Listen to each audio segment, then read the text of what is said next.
la lectura. En una leemos juntos, en otros leen solos y comentamos.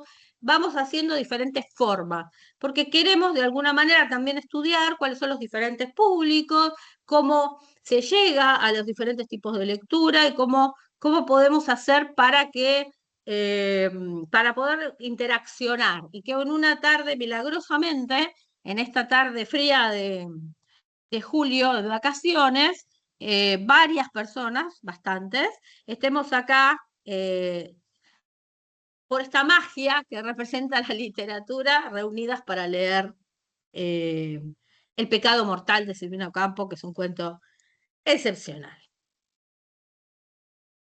Elegimos Silvina Ocampo porque es una de las autoras más representativas no solamente de la literatura argentina, es una pionera del género fantástico en la literatura argentina. Durante mucho tiempo fue como olvidada, dejada de lado. Dicen que su matrimonio con Bioy Casares y su hermandad y su relación con Borges. Se me corta, Cristian. Eh, Te seguimos escuchando, ¿no? Yo por acá te estamos escuchando todavía. Sí, sí, se escucha. Ahí, Hasta ahora no se cortó. ahí ahora sí se lo cortó, parece. Ay, ¿por qué se corta Ahí y se volviste. me pone en espera? Ay, No ¿por tengo qué ni se me va? idea. Y me pone en espera. ¿Qué No, tengo acá en después esta vamos casa? Que a se me va el internet. son Y los el Vos que internet. espíritus sos chocarreros. el muchacho, ¿eh? El Obvio. internet. Vos que Son los sos espíritus chocarreros, Adri. ¿eh? Hacia la bruja. Sí, pero vos, él está, les cuento una intimidad. Él está en la otra habitación, está en el estudio con otra máquina, y a él no se le corta.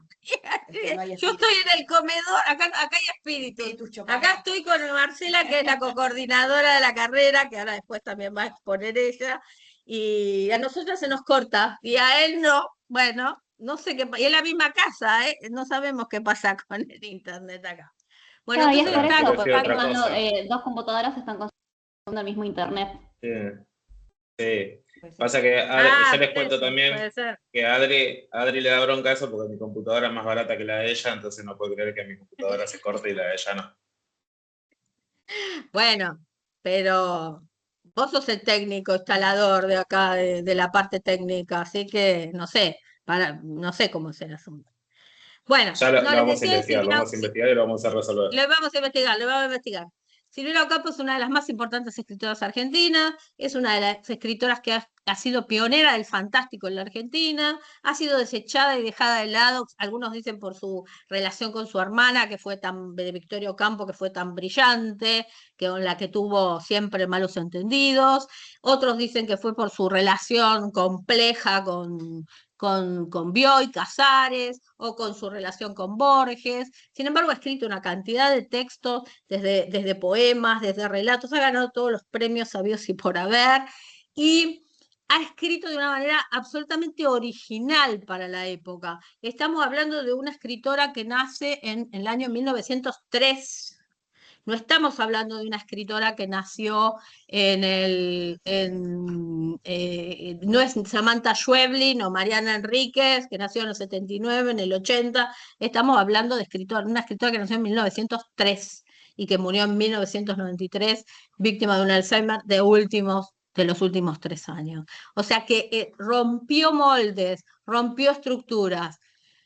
Nunca se dijo que era nunca se declaró abiertamente una feminista, y sin embargo sus textos tienen una mirada desde lo femenino, que es absolutamente innovadora para la época, una mirada sobre la niñez, que ahora es lo que vamos a hablar en El pecado mortal, el tema del humor, que se le ha criticado mucho, ese humor entre negro y satírico, ¿no? Que hay que verlo con ojos literarios, es literatura lo que hace Silvino Campo, y además todos estos seres inauditos, inaudibles, capaces de ser de no ser concretamente especificados en algún sentido. Bueno, elegimos para leer hoy, es una de las representantes más claras de la oligarquía argentina, eso también hay que decirlo. Su familia eran 6 hermanas, empezando con Victoria Ocampo, que fue una de las protagonistas más representativas de la cultura argentina, y perteneció a la alta aristocracia argentina.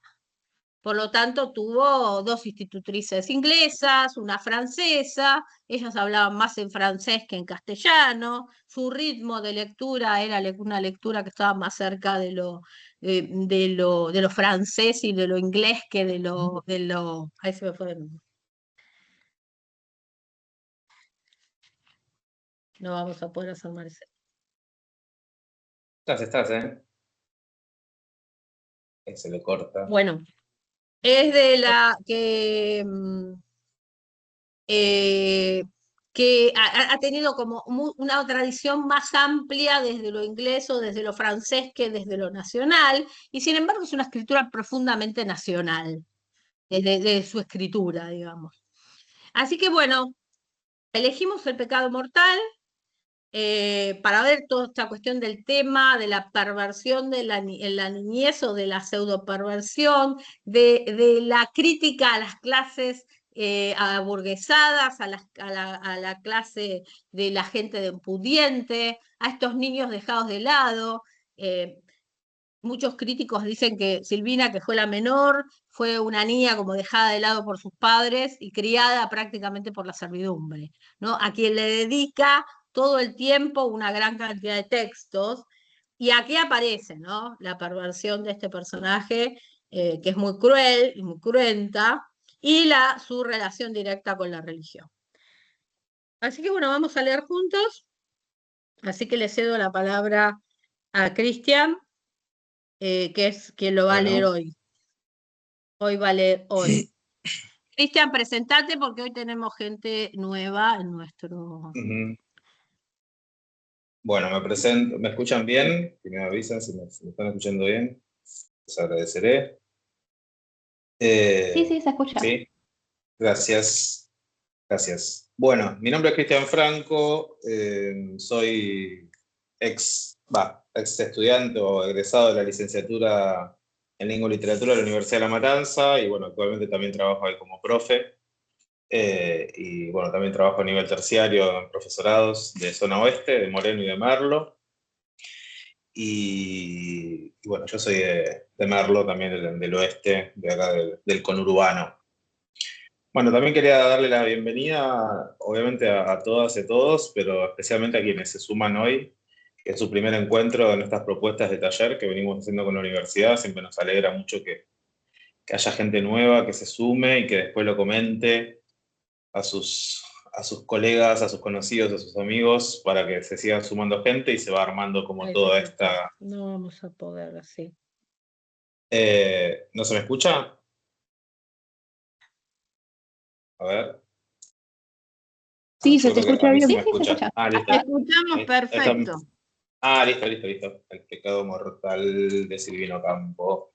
Lo que vamos a leer ahora es El pecado mortal de Silvino Campo. Es un cuento breve, pero bastante intenso, tendríamos que decir, ¿no? Vamos a leerlo y después, nada, como siempre la modalidad es comentarlo. Comentarlo un poco entre todos, cada uno qué impresiones les generó, qué interpretaciones, qué dudas, qué sorpresas, qué es lo que les generó el cuento, y así vamos a ir conversando y charlando sobre el texto. Así que bueno, empiezo a leerlo, voy a compartir pantalla, y para que vayan siguiendo también si quieren la lectura desde la pantalla. ¿Qué tenemos acá? A ver... ¿Sí? Ahí está. Bien. Bueno. El pecado mortal. Los símbolos de la pureza y del misticismo son a veces más afrodisíacos que las fotografías o que los cuentos pornográficos. Por eso, oh sacrílega, los días próximos a tu primera comunión, con la promesa del vestido blanco lleno de entredoces, de los guantes de hilo y del rosario de perlitas, fueron, tal vez, los verdaderamente impuros de tu vida.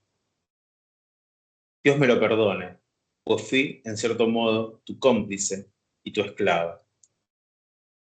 Con una flor roja llamada plumerito, que traías del campo los domingos, con el libro de misa de tapas blancas, un cáliz estampado en el centro de la primera página y listas de pecados en otra, Conociste en aquel tiempo el placer, diré, del amor, por no mencionarlo con su nombre técnico.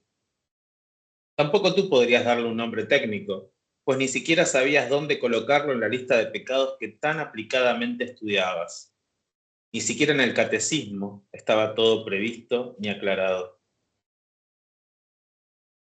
Al ver tu rostro inocente y melancólico, nadie sospechaba que la perversidad, o más bien el vicio, te apresaba ya en su tela pegajosa y compleja.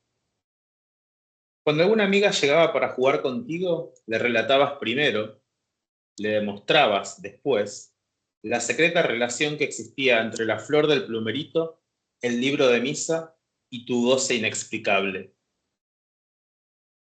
Ninguna amiga lo comprendía, ni intentaba participar de él, pero todas fingían lo contrario, para contentarte, y sembraban en tu corazón esa pánica soledad, mayor que tú, de saberte engañada por el prójimo.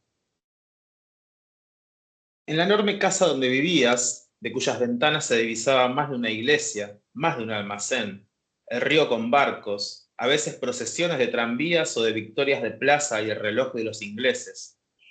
El último piso estaba destinado a la pureza y a la esclavitud, a la infancia y a la servidumbre. A ti te parecía que la esclavitud existía también en los otros pisos y la pureza en ninguno. Oíste decir en un sermón, más grande es el lujo, más grande es la corrupción. Quisiste andar descalza, como el niño Jesús, dormir en un lecho rodeada de animales, comer miguitas de pan, recogidas del suelo, como los pájaros, pero no te fue dada esa dicha. Para consolarte de no andar descalza, te pusieron un vestido de tafetas tornasolado y zapatos de cuero mordoré. Para consolarte de no dormir en un lecho de paja, rodeada de animales, te llevaron al Teatro Colón, el teatro más grande del mundo. Para consolarte de no comer miguitas recogidas del suelo, te regalaron una caja lujosa con puntilla de papel plateado, llena de bombones que apenas cabían en tu boca.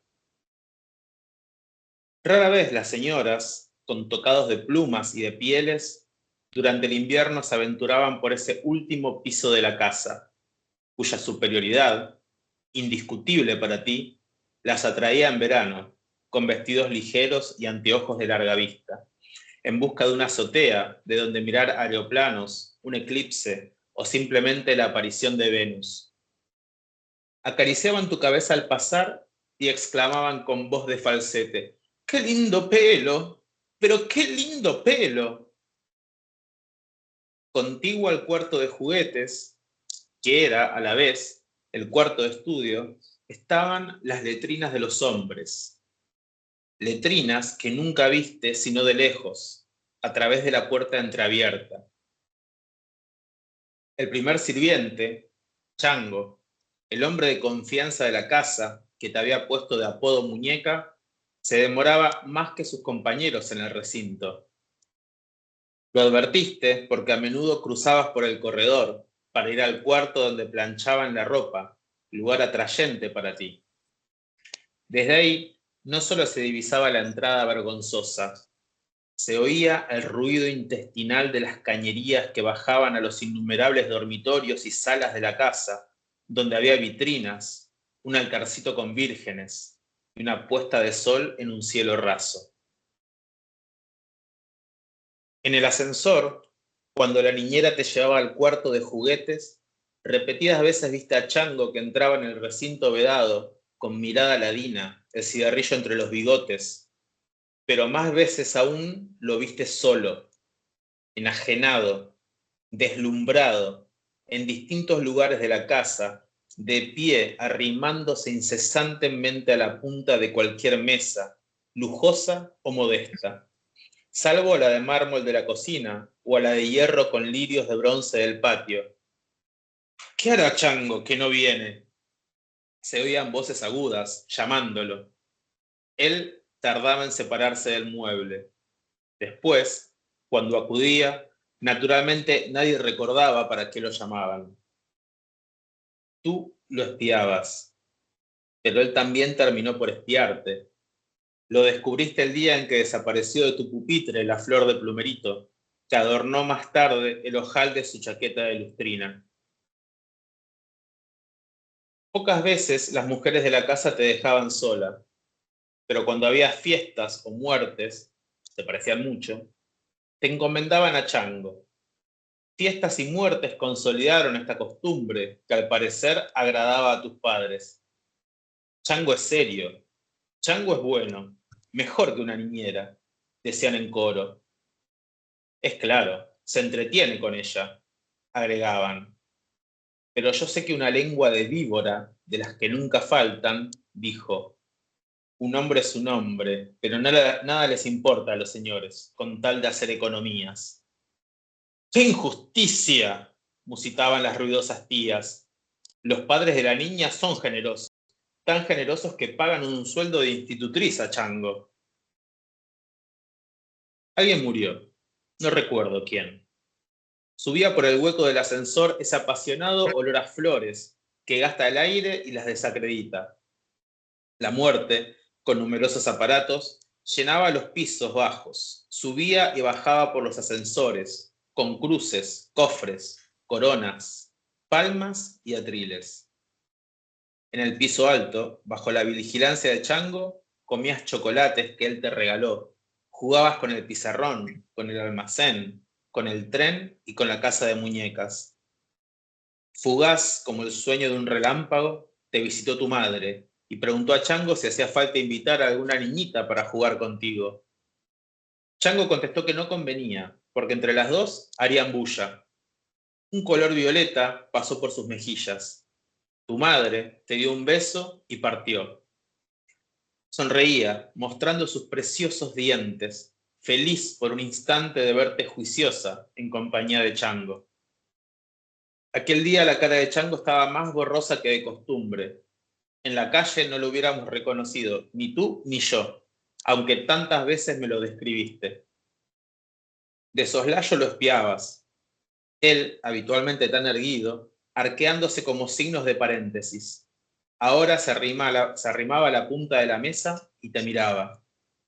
Vigilaba de vez en cuando los movimientos del ascensor, que dejaba ver a través del armazón de hierro negro el paso de cables como serpientes. Jugabas con resignada inquietud. Presentías que algo insólito había sucedido o iba a suceder en la casa. Como un perro, husmeabas el horrible olor de las flores. La puerta estaba abierta. Era tan alta que su abertura equivalía a la de 3 puertas de un edificio actual, pero eso no facilitaría tu vida. Además, no tenías la menor intención de huir. Un ratón o una rana no huyen de la serpiente que los quiere. No huyen animales más grandes. Chango, arrastrando los pies, se alejó de la mesa por fin. Se inclinó sobre la balaustrada de la escalera para mirar hacia abajo. Una voz de mujer, aguda, fría, retumbó desde el sótano. ¿La muñeca se porta bien? El eco, seductor cuando le decías algo, repitió sin encanto la frase. Muy bien, respondió Chango, que oyó resonar sus palabras en los fondos oscuros del sótano. ¿A las 5 le llevaré la leche? La respuesta de Chango. No hace falta, se la prepararé yo. Se mezcló con un gracias femenino que se perdió en los mosaicos de los pisos bajos. Chango volvió a entrar en el cuarto y te ordenó. Mirarás por la cerradura cuando yo esté en el cuartito de al lado. Voy a mostrarte algo muy lindo. Se agachó junto a la puerta y arrimó el ojo a la cerradura para enseñarte cómo había que hacer. Salió del cuarto y te dejó sola. Seguiste jugando como si Dios te mirara, por compromiso, con esa aplicación engañosa que a veces ponen en sus juegos los niños. Luego, sin vacilar, te acercaste a la puerta. No tuviste que agacharte. La cerradura se encontraba a la altura de tus ojos. ¿Qué mujeres degolladas descubrirías? El agujero de la cerradura obra como un lente sobre la imagen vista. Los mosaicos relumbraron. Un rincón de la pared blanca se iluminó intensamente. Nada más. Un exiguo chinflón hizo volar tu pelo suelto y cerrar tus párpados. Te alejaste de la cerradura, pero la voz de Chango resonó con imperiosa y dulce obscenidad. Muñeca, mira, mira. Volviste a mirar. Un aliento de animal se filtró por la puerta. No era ya el aire de una ventana abierta en el cuarto contiguo. Qué pena siento al pensar que lo horrible imita lo hermoso. Como tú y Chango a través de esa puerta, Píramo y Tisbe se hablaban amorosamente a través de un muro. Te alejaste de nuevo de la puerta y reanudaste tus juegos mecánicamente. Chango volvió al cuarto y te preguntó, ¿viste? Sacudiste la cabeza y tu pelo lacio giró desesperadamente. ¿Te gustó? Insistió Chango, sabiendo que mentías. No contestabas. Arrancaste con un peine la peluca de tu muñeca, pero de nuevo Chango estaba arrimado a la punta de la mesa, donde tratabas de jugar. Con su mirada turbia recorría los centímetros que te separaban de él y ya imperceptiblemente se deslizaba a tu encuentro. Te echaste al suelo, con la cinta de la muñeca en la mano. No te moviste. Baños consecutivos de rubor cubrieron tu rostro, como esos baños de oro que cubren las joyas falsas. Recordaste a Chango hurgando en la ropa blanca de los roperos de tu madre, cuando reemplazaban en sus tareas a las mujeres de la casa. Las venas de sus manos se hincharon, como de tinta azul. En la punta de los dedos viste que tenía moretones. Involuntariamente recorriste con la mirada los detalles de su chaqueta de lustrina, tan áspera sobre tus rodillas. Desde entonces verías para siempre las tragedias de tu vida adornadas con detalles minuciosos. No te defendiste. Añorabas la pulcra flor del plumerito, tu morbosidad incomprendida, pero sentías que aquella arcana representación, impuesta por circunstancias imprevisibles, tenía que alcanzar su meta, la imposible violación de tu soledad. Como dos criminales paralelos, tú y Chango estaban unidos por objetos distintos, pero solicitados para idénticos fines. Durante noches de insomnio compusiste mentirosos informes que servirían para confesar tu culpa. Tu primera comunión llegó. No hallaste fórmula pudorosa ni clara ni concisa de confesarte. Tuviste que comulgar en estado de pecado mortal. Estaban en los reclinatorios no solo tu familia, que era numerosa. Estaban Chango y Camila Figueira, Valeria Ramos, Celina Aizaguirre y Romagnoli, cura de otra parroquia. Con dolor de parricida, de condenada a muerte por traición, entraste en la iglesia helada, mordiendo la punta de tu libro de misa. Te veo pálida, ya no ruborizada frente al altar mayor, con los guantes de hilo puestos y un ramito de flores artificiales, como de novia, en tu cintura. Te buscaría por el mundo entero a pie como los misioneros para salvarte si tuvieras la suerte, que no tienes, de ser mi contemporánea. Yo sé que durante mucho tiempo oíste en la oscuridad de tu cuarto, con esa insistencia que el silencio desata en los labios crueles de las furias que se dedican a martirizar a los niños, voces inhumanas, unidas a la tuya, que decían, es un pecado mortal, Dios mío, es un pecado mortal. ¿Cómo hiciste para sobrevivir? Solo un milagro lo explica, el milagro de la misericordia.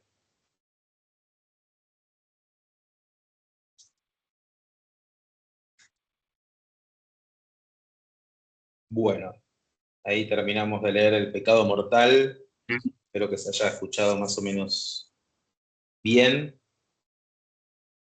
Tremendo, tremendo, tremendo cuento. Difícil de leer también, por lo menos en voz alta. Bueno, me gustaría, antes de empezar a decir yo cosas, o Adri, pero escucharlos a ustedes, a ver qué les pareció, qué Sí, ¿qué comentario les les gustaría pareció hacer. como primera impresión que les pareció a ustedes, si Uh-huh. ya lo conocían, si ya lo habían leído, si habían leído algo de Silvina, si cuál fue la primera impresión que les causó el libro, ¿no? Si alguien se anima, y no empezamos nosotros. El cuento. Hola, ¿qué A tal? ver. Buenas tardes. A ver, ¿Quién Bueno, es? Yami creo Romina. que Romina levantó la Romina, mano ahí. Romina. Sí, creo, Romina. ajá. Romina siempre rompe el hielo. Hola, ¿qué tal? Feliz día. Después, Hola, ¿cómo estás, Romy? ¿Cómo estás? En estos cursos hemos dado de Silvina, pero otras cosas más de fantasía, hemos dado La Casa de Azúcar en otro momento. No, este es terrible lo que se narra una violación.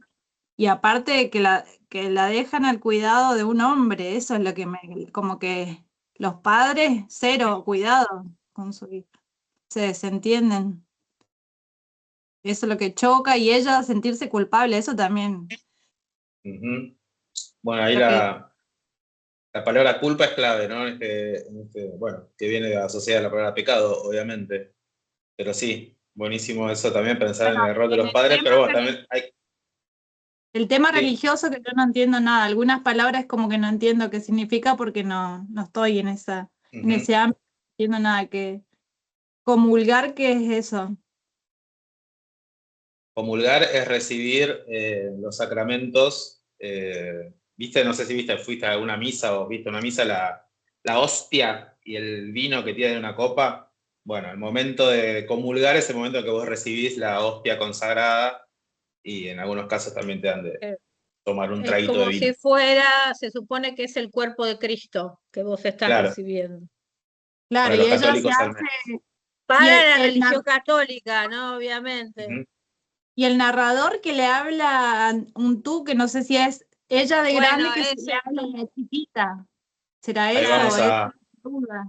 ahí, Bueno, hay ahí una hasta vamos a dejar... mirada de ella, hay una mirada de ella del futuro hacia la niña que fue, digamos. Y entonces por eso está tan bien armado. Y me gusta una parte donde dice, no sé cómo sobreviviste, ¿no? A todo esto. Eh, y él está hablando ese vos, que es la niña esa que fue, y la niña que fue violada por este tipo ahí, que pertenecía a la Buenas. servidumbre de la casa. Sí. Y después otra cosa, la culpa En con esa la vuelta. última parte, ¿cómo hiciste para sobrevivir? ¿No? Dice el texto.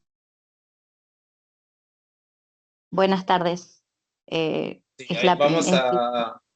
Les comento un poco, especialmente para quienes es la primera vez que participan. En general tratamos de usar la manito. Ustedes van a ver que entre las opciones de Teams, así como en Meet o en Zoom, existe una manito con la que pueden ir pidiendo la palabra. La idea es más que nada para no estar pisándonos, hablando unos sobre otros, que en este tipo de plataformas es algo que suele suceder. Así que si quieren comentar, aprieten la manito y nosotros ahí en el orden vamos ahí habilitando la palabra, digamos, de los que fueron levantando la mano.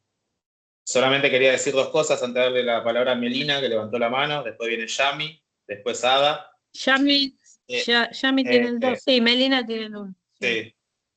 No, quería dos cosas. Bueno, esto del registro religioso, digamos, que maneja el cuento es bastante importante porque tiene que ver con esto de, en última instancia, qué es lo que le pasa a la narradora con lo que le pasó, ¿no? Cómo lo procesa, vamos a decir así.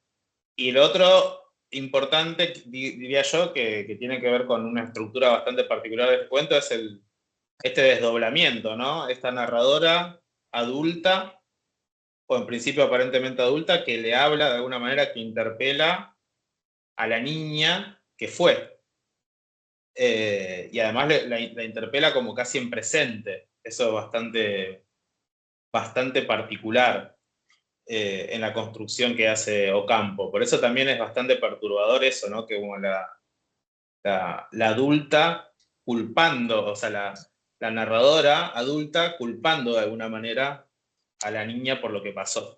Pero bueno, sobre eso seguramente van a comentar ustedes. Bueno, Melina, escuchamos. Hola, buenas tardes. Perdón, es la primera vez que me puedo unir porque, bueno, estuve con otros problemitas, pero no conocía el cuento. Me gusta mucho Silvina, pero este en particular no había leído y ahora mientras vos lo estabas leyendo yo también en mi computadora y, bueno, me impactó mucho, pero estaba pensando en todos los comentarios que ustedes hacían, esto no de sentirse culpable, incluso de comulgar siendo una pecadora. ¿no? Y por otro lado, siento que esta narradora que interpela a su niña, ¿no? A la niña que fue, de alguna manera le está quitando la culpa, porque al narrar y contar todo en lo que ella estaba, digo, metida, en estos padres ausentes, en esta, ¿no? En esta situación que ella no podía manejar, de alguna manera, desde su mirada de adulto, le quita esa culpa con la que ha cargado toda su vida. Es mi interpretación. En un momento, cuando ustedes decían esto de cómo sobreviviste, se está interpelando a sí misma, cómo sobreviviste a toda esta atrocidad, pero de alguna manera hay una expiación en esta historia, me parece. Sí, ahí me gustaría decir, a partir de lo que comentabas, que una de las cosas que leo en esta narradora también, y por eso la presencia de ese discurso religioso, ¿no? Esas palabras que decía Romina hace un rato, es que la narradora es una creyente. Es decir, está narrando desde la posición de alguien que cree en Dios, que cree en ese milagro de la misericordia, que de alguna manera encuentra, digamos, por eso también el juego un poco retorcido, ¿no? Del relato. Por un lado, la religión como fuente de la culpa de alguna manera y de la imposibilidad también de narrar, de que ella pueda decir lo que le pasó, de confesar, y al mismo tiempo la religión como de alguna manera la clave que explicaría esa supervivencia, esa posibilidad de no haber, vamos a decir así, muerto entre comillas, ¿no? En sentido espiritual. Porque recuerden también, esto recién Romina decía que no sabía mucho de religión, yo tampoco, si bien estoy bautizado, tomé la comunión y la confirmación y todos los ritos básicos, tampoco sé mucho, pero busqué un poco sobre esto del pecado mortal, ¿no? Que es como una especie de categoría del catolicismo, y encontraba que pecado mortal se vincula, para que un pecado sea mortal tiene que cumplir tres condiciones. Tiene que ser, digamos, algo respecto a una materia grave, como por ejemplo puede ser, no sé, el asesinato, el robo, la fornicación. Tiene que ser cometido con plena conciencia, esa es otra condición, y además tiene que tener consentimiento deliberado. Es decir, se tiene que cometer ese pecado dando el consentimiento, lo cual le agrega, digamos, al relato un matiz bastante más perturbador todavía. Digamos, cuando la narradora dice que ella comulgaba en pecado mortal y que la niña creía que comulgaba en pecado mortal, es porque de alguna manera la niña estaba considerando que lo que le habían hecho, se lo habían hecho también por consentimiento de ella. Y de hecho en el relato también podemos encontrar algunos elementos que nos pueden hacer pensar en ese consentimiento. Obviamente no estoy hablando de consentimiento en términos judiciales, ¿no? Sabemos que en términos judiciales una niña no puede dar consentimiento. No estoy hablando de consentimiento en términos de lo que la narradora pone en escena. No me estoy metiendo con las cuestiones judiciales que me exceden. Pero bueno, Yami, habías levantado la mano también. Estaba Ada, me ¿Está parece, ¿no? No, está Yami primero y después Ada. Hola, ¿cómo están todos, todas? Hola. No, sí que quería comentar que, bueno, a mí Silvina me encanta, siempre he leído toda su lectura de hace mucho tiempo, pero este en particular me gusta, primero porque creo que también es un poco autobiográfico su cuento, ¿no? Sobre todo por la forma que tienen sirvientes, hay ascensor en la casa, ¿no? ¿Quién tiene un ascensor en la casa? Excepto que, bueno, ahora podemos vivir en un edificio, ¿no? Pero antes los ascensores eran para gente muy pudiente, ¿no? Y otra cosa que dijo, creo, la primera chica que comentó, es que dijo cómo los padres lo iban a dejar al cuidado del hombre. Era muy normal, porque era un sirviente y se confiaba en esa persona. Otra cosa, el tema de los abusos sexuales es algo moderno, si nos ponemos a pensar, ¿no? Siempre existieron, pero su interpelación y ahora problematizarlo es una cuestión prácticamente hasta del siglo XXI, diría yo, porque hay gente que aún hoy en la televisión está solicitando, porque prácticamente como que lo piden a gritos, que dejen a los hombres piropear en la calle a las mujeres porque no le hacen un mal, ¿no? que qué mal hace un hombre piropeando a una mujer si le va a decir algo lindo. Entonces yo creo que como sociedad todavía no estamos a veces muy educados en estas materias, aunque parezca que sí, ¿no? Me imagino en la época en la que ella vivió o en el tiempo en que ella lo escribió, que creo que esto es del 40, si mal no me 40. equivoco. Así que bueno, creo que también por ahí es autobiográfico. Si ella sufrió un abuso o no, eso yo ya no lo sé porque obviamente... Eso es muy interesante lo que dice Yamila, porque también hay una cuestión que tiene que ver con la crítica a a la alta burguesía, digamos. Hay como una propia crítica a su propia familia, digamos, de alguna manera.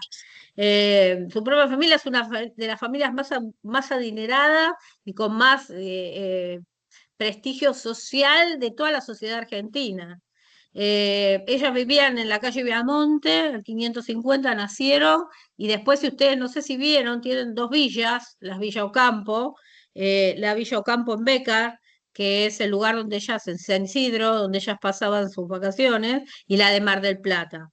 Si no han ido a ver ese paseo, yo les diría que vayan, porque pasan un día hermosísimo viendo la casa, y además porque se muestra todo, tienen electricidad y agua corriente al principio de siglo, es de una construcción de Le Corbusier muy moderna, y ellas vivían, una de las críticas dice en inglés que es, o ella fue una triste y solitaria jovencita, hasta que lo conoce a Bioy, que era criada en en el último piso, que era el piso de los sirvientes, en el piso al que no iba nadie, digamos, nadie iba.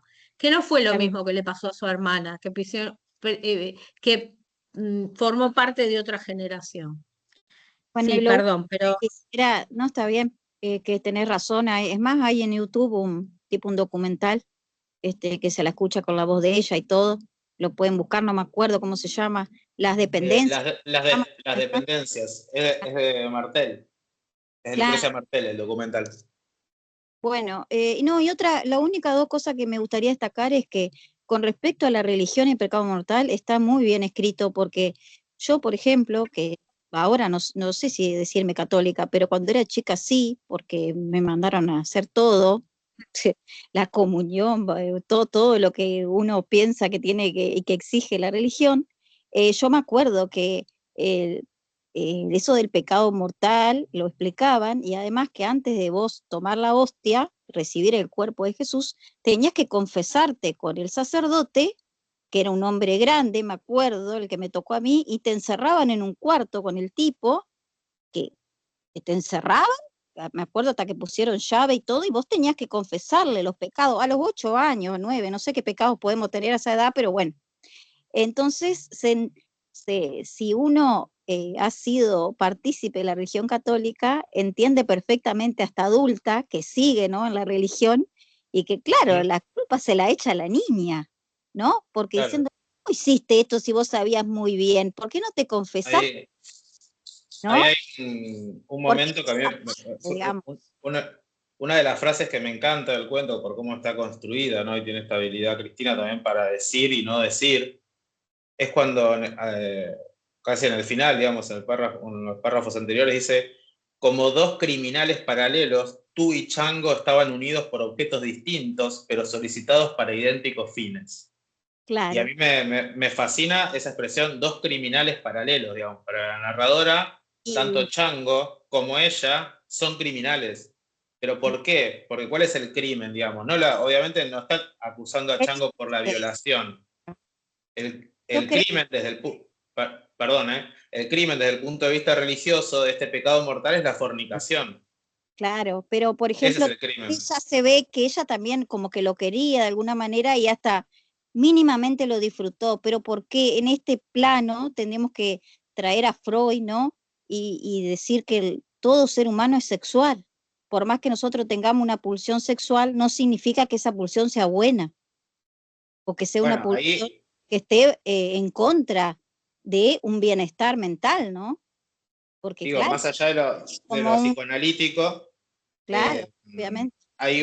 Es un cuento también sobre la sexualidad infantil, Claro. porque también es un cuento donde se tematiza Sí, sí. Lo que yo, Bueno, a ver, lo dice Lucía, justamente que la estaba ahí, narradora, perdón.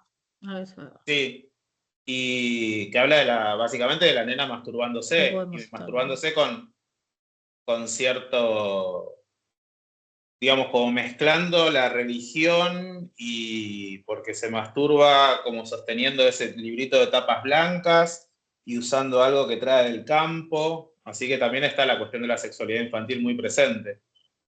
Ada. Bueno, yo la verdad que estoy muy de acuerdo con muchas cosas que escuché, bueno, otras no sé, sería para discutir, pero yo lo que veo acá, que la vuelta de tuerca con respecto a la culpa, que la culpa es de la víctima, como se hace más de una vez, ¿no es cierto? Y el otro gran problema, yo creo, que Cada era 2 que a minutos. quién se lo podía decir ella, porque francamente ni le iban a llevar el apunte, o si no, como muchas veces, viste, no, pero es cosa de chicos, esto no, porque todo el mundo se quedaba así. Y o en la mayoría de los casos, nadie le iba a creer a ella que era una pequeña, digamos. Pero lo de victimizarla al inocente es tremendo, y esa es una carga muy fuerte, ¿no?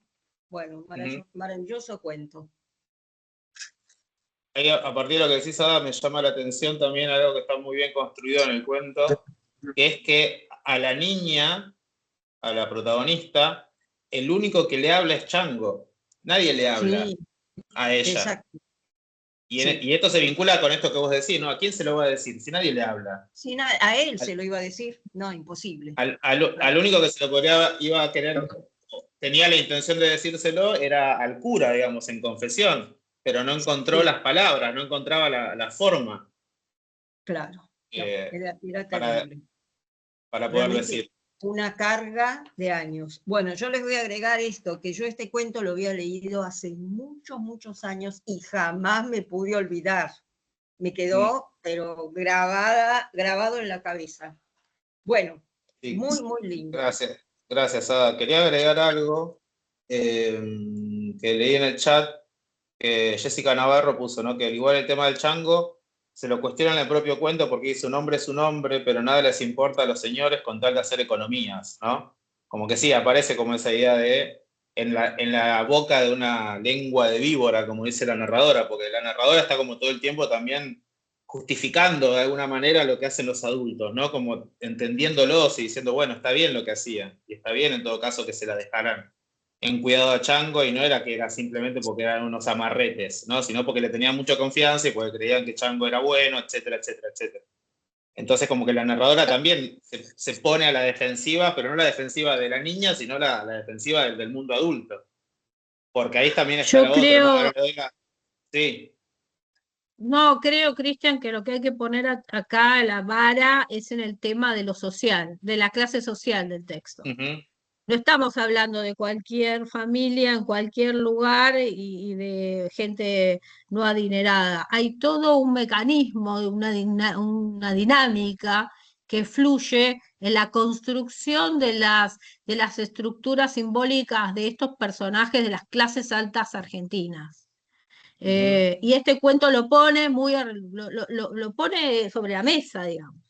Lo está poniendo a través de un conflicto sexual, la historia de los sirvientes o demás, está poniendo una alta crítica, una crítica desde un propio personaje de ese mundo, eh, a a la estructura y la dinámica simbólica, mental y pragmática de las clases altas argentinas y de cómo se manejaban en la intimidad, cómo se manejaban con respecto a sus niños, cómo se manejaban con respecto a su vida social, cómo se manejaban con respecto a sus criados y cómo se manejaban con respecto a sus amistades.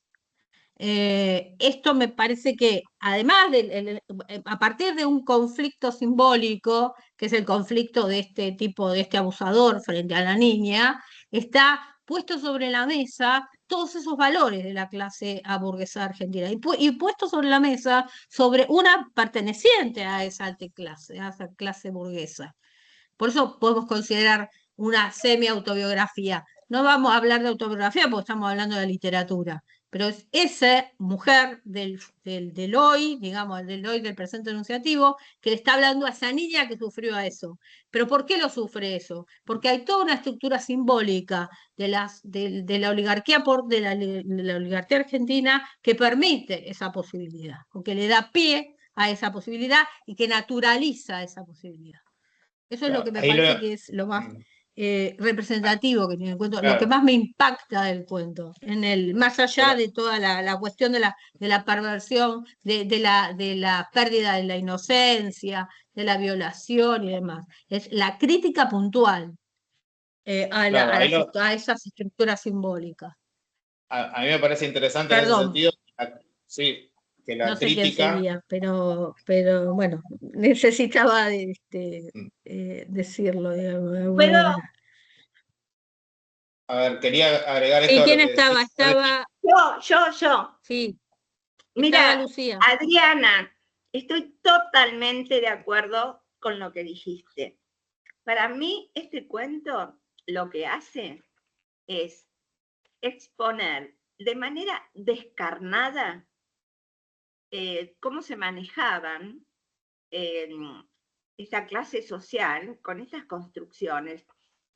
Por ejemplo, voy a dar algún ejemplo porque vos ya dijiste todo, Adriana, pero, por ejemplo, cuando habla de que era lo mismo, dice, pocas veces las mujeres de la casa te dejaban sola, pero cuando había fiestas o muertes, se parecían muchísimo.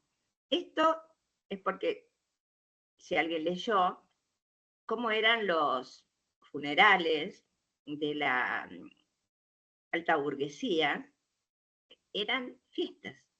Se hacían en un piso de la mansión o del lugar donde vivían, y la gente acudía y había comida, bebida, o sea, era absolutamente una fiesta, ¿no?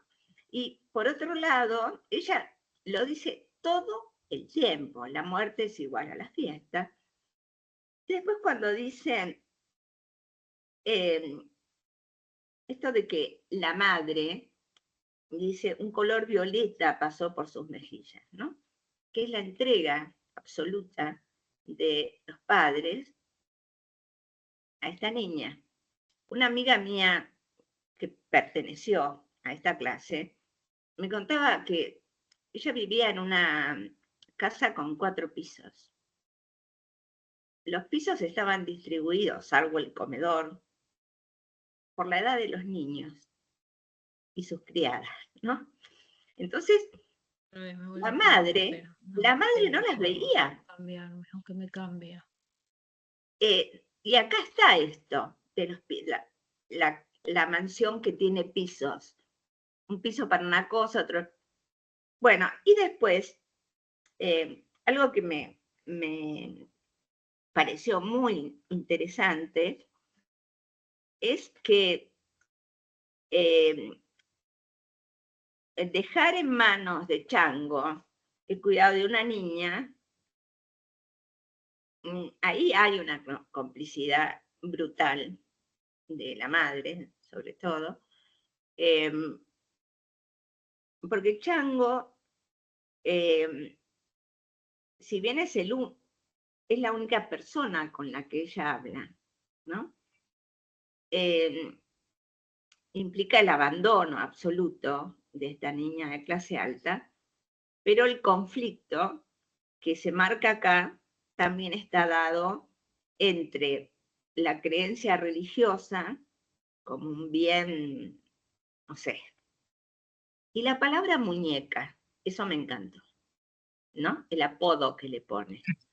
Ahí está lleno de contradicciones. Yo creo que si uno hiciera una barra y de un lado pones palabras y del otro lado lo que se opone, este cuento las tiene todas. Yo te dijese, de este lado voy a poner a la Me burguesía. corta a mí. ¿Eh? ¿Cómo? No, seguí, Lucía. Ah, Pasa que está encendido un micrófono, A ver, no sé. se escucha el eco, pero porque cuando llega la primera comunión, por ejemplo, de un lado podés poner comunión, del otro lado podés poner pecado, ¿no? Porque comulgar en pecado es algo, para una niña, es terrible. Yo no diría que en este cuento la narradora lo que hace es poner en evidencia todo esto, pero en este cuento la niña es una víctima, ¿no? O sea, eso es claro, no me parece que sea el tema central, es víctima, es una niña, tiene 8 años, toma la comunión. Y esto del muñeca, por ejemplo, dice, la muñeca se porta bien. Imagínate qué tiene que ver eso con la descripción de cómo ella va vestida.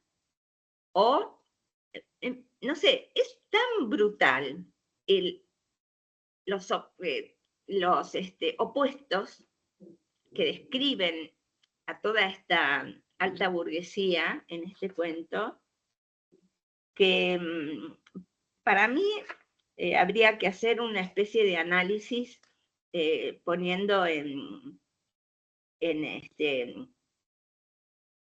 evidencia todo lo que ella, me refiero a la autora, cuenta en este cuento respecto de la alta burguesía.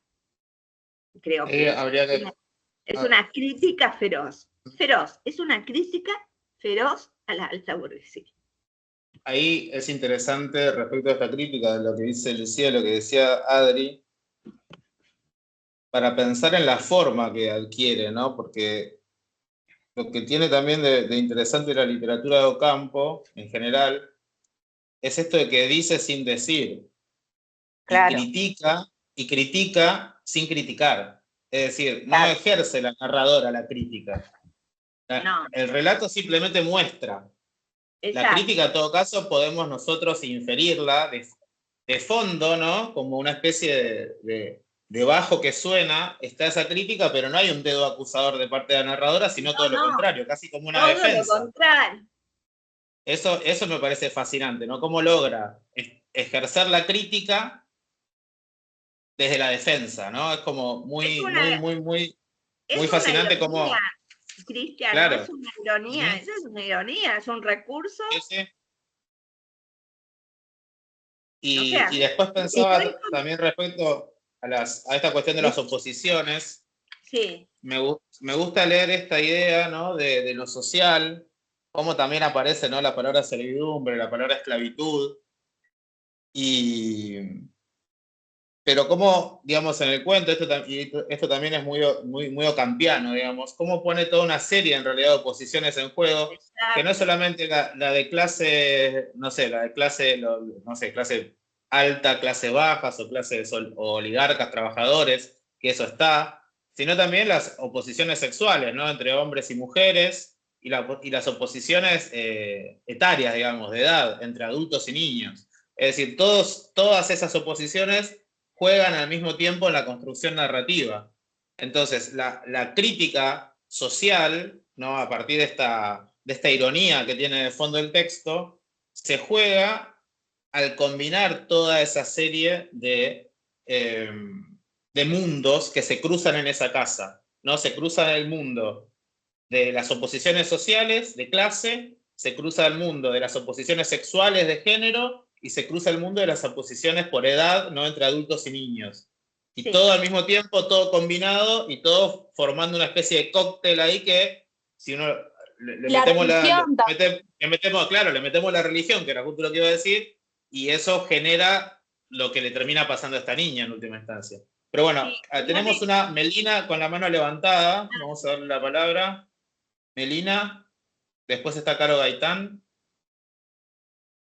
y después Jessica Navarro también. Melina, no sé si puedes abrir tu micrófono.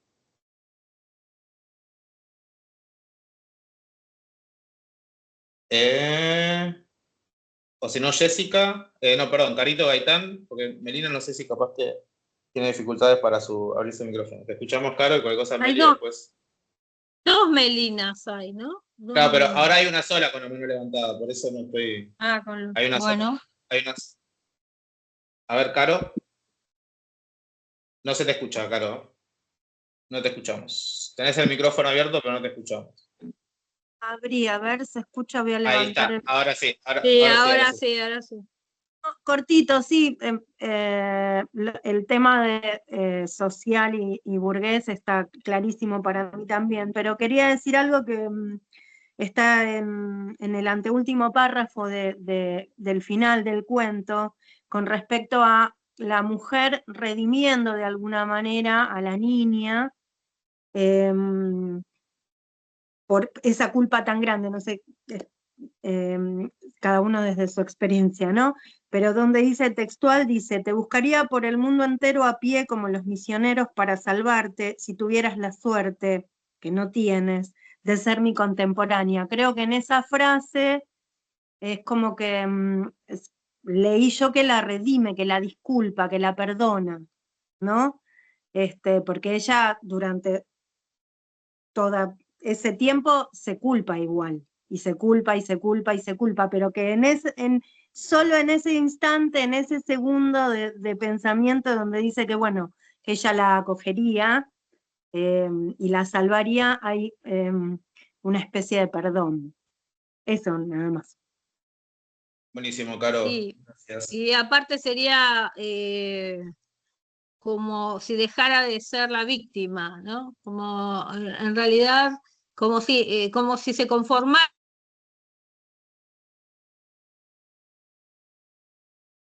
Ahí se le cortó, me parece, de vuelta a Adri. Vamos a tener que solucionar el tema con estividad. Leo algunas cosas que están en el chat. Ale pregunta por lo simbólico del ojo de la cerradura. Dice que no le queda claro. No sé en qué, digamos, ahí como... Es un cuento también. Yo disculpen que...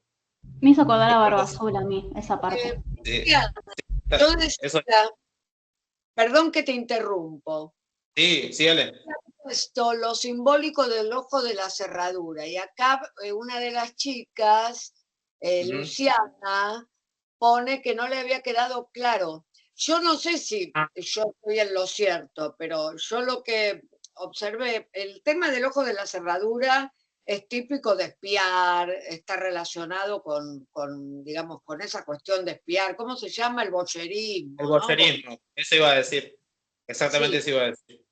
Bueno, y yo lo que vi, el tipo, o sea, este chango, se puso del otro lado, le explicó primero cómo había que mirar, después se puso del otro lado y le mostró su humanidad, digamos, ¿no? A través del ojo. Y eso es lo que yo interpreto, porque a veces estaba media confusa la escena, porque yo volví a releer cuando dice que él se fue del otro lado, porque al principio estaba tan compenetrada que no había entendido que él había salido del cuarto. Ahora, lo que yo digo, en un momento, viste que se oye como no me acuerdo la palabra que utiliza, un soplido. Sí, un aliento de animal se filtró por la puerta. Claro, o sea, en ese momento, y él se había visto, ¿viste? Que dice que estaba seguro de que la nena le mentía, porque él lo que buscaba, obviamente, es que la nena hubiera visto y que viera toda esa, digamos, toda esa perversión, ¿no? Toda esa muestra que él estaba haciendo, hasta que por supuesto después se metió en la habitación y bueno, pasó lo que pasó.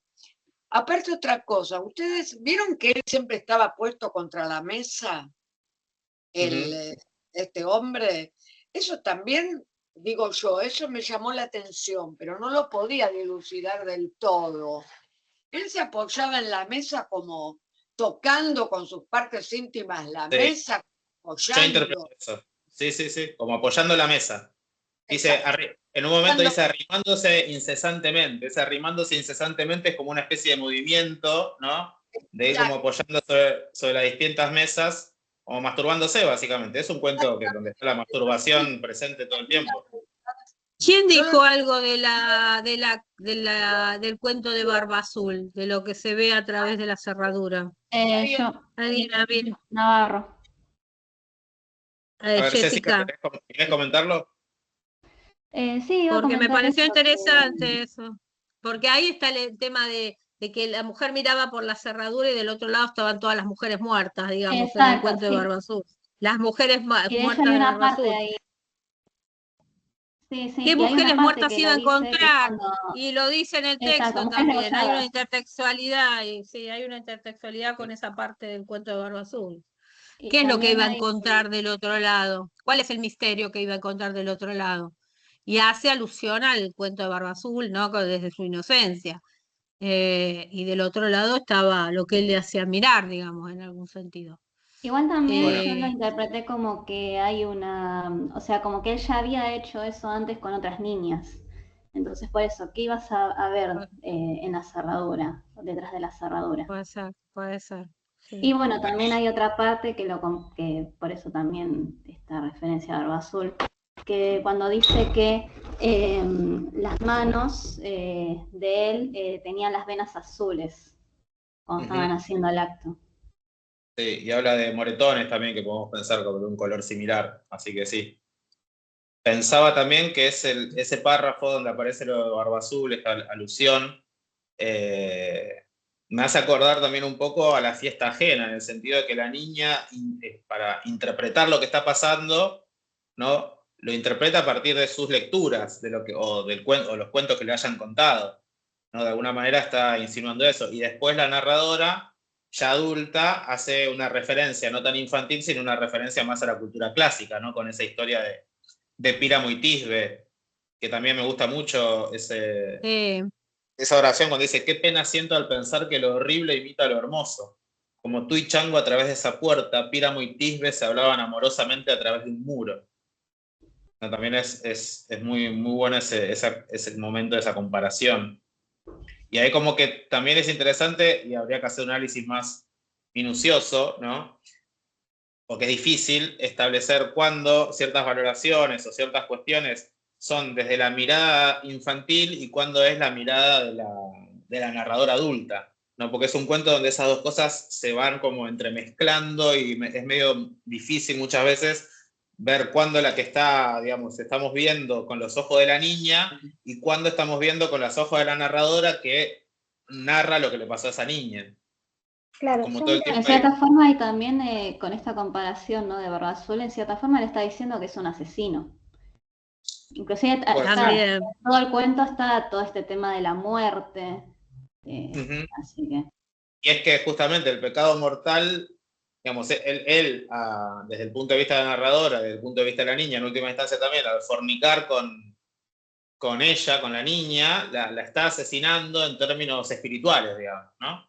En términos de hacerla cometer un pecado que mata su alma, mata su espíritu. Claro. Mata su niñez, mata la inocencia de su niñez, lo dice todo el tiempo, digamos, en algún lugar. Sí, Mata su yo creo que inocencia. retomando lo de, disculpa, yo retomando lo de Priasmo y Tisbe, yo lo que había pensado, no era Píramo, pensé que me confundí con Priamo, y pensaba en las murallas, ¿no? En el tema de la pared, de construir paredes, como algo con el texto en sentido de la seguridad. Uno a veces piensa que dentro de casa uno está seguro y no, y esa sensación también de inseguridad, ¿no? Era la persona, Chango era la persona de confianza. sí. Y estaba un poco pensando también en la palabra inocencia, cómo la narradora, desde el comienzo, porque también esto tiene que ver con otro de los temas o de los tópicos de Silvino Campo, ¿no? Que es esto de los niños, que siempre los niños de Silvino Campo nunca son inocentes, ¿no? En el sentido de que son niños que siempre tienen como una cierta crueldad, vamos a decir así, infantil, o en este caso, como dice la narradora, una perversidad o un vicio, ¿no? Lo dice al comienzo del relato, dice: al ver tu rostro inocente y melancólico, nadie sospechaba que la perversidad, o más bien el vicio, te apresaba ya en su tela pegajosa y compleja. Y ahí también es interesante porque eso también implica otro de los temas de Silvino Campo, que es el desdoblamiento.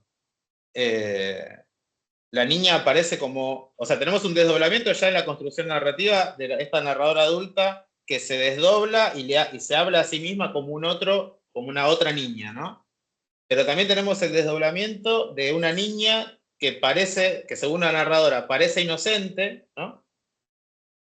Y sin embargo está tomada, como dice ella, por la perversidad. Entonces hay como ahí también como un doblez. Después tenemos el desdoblamiento de la casa, ¿no? Que si bien uno puede imaginarse que hay varios pisos, en realidad la casa está dividida en dos en el cuento, ¿no? Sabemos que seguramente no eran 2 pisos nada más, porque por algo tenían ascensor.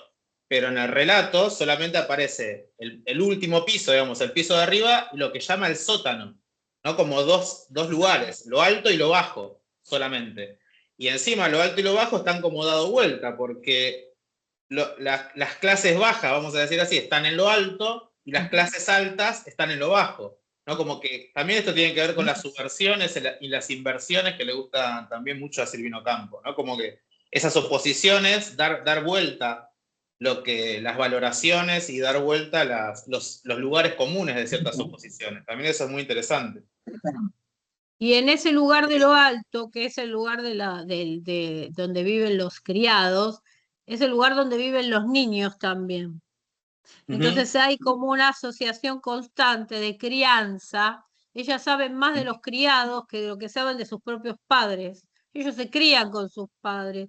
Eso está todo el tiempo, se crían con los criados, digamos, en algún sentido. Y más allá de las institutrices y más allá de toda esta cuestión que traen. Esto lo dice el texto claramente y además nos da a entender de esa soledad. Hay una cuestión ahí de la soledad de una niña abandonada por sus padres que se cría en ese mundo de criados. No dice que los dos también viene a matar algo así como el lugar de su soledad. Esta violación o este acto inmoral, digamos. Es significativo porque justamente no, digamos, cuando habla del acto en sí, Ocampo no usa la palabra violación, pero sí introduce la palabra violación en ese momento, porque dice la imposible violación de tu soledad. O sea, la palabra violación está en el texto, ¿no? No referida directamente a lo que hace Chango sobre la niña, pero sí también, como siempre, dice y no dice, todo el tiempo hace eso. Es increíble eso, cómo tiene esa habilidad para siempre estar insinuando más de lo que está dicho en el texto. Acá estoy leyendo en el chat, dice Lucía que, claro, en las clases altas los criados vivían en los pisos altos. Exactamente, ahí me parece que pasó algo. No sé si me escuchan todavía. Sí, creo que sí. Sí, te bueno, escuchamos. Y después dice, niños son criados por los sirvientes, los padres solo aparecen para saludar en un momento del día. Claro, como también otra expresión que me encanta, cuando dice, fugaz como el sueño de un relámpago, te visitó tu madre, ¿no? Pasó como un toque, pasó a verla, a ver si la nena más o menos estaba ahí viva todavía, y se fue a atender a los invitados del funeral. En todo caso. Bueno, Ada, hace un rato estabas levantando la mano, ahora no sé si la bajaste, no sé si querés hablar, perdón que no te daba la palabra. Yo tengo ahí un Melina que está con la mano levantada. Sí, pero le quisimos dar la palabra, pero no sé si no pudo abrir su micrófono, por eso le decía a Ada, en todo caso Melina, si puedes abrir tu micrófono, hacer. Bueno, no, yo lo que también me quedé pensando, que en la cabeza de estos chicos debía haber todo dado vuelta.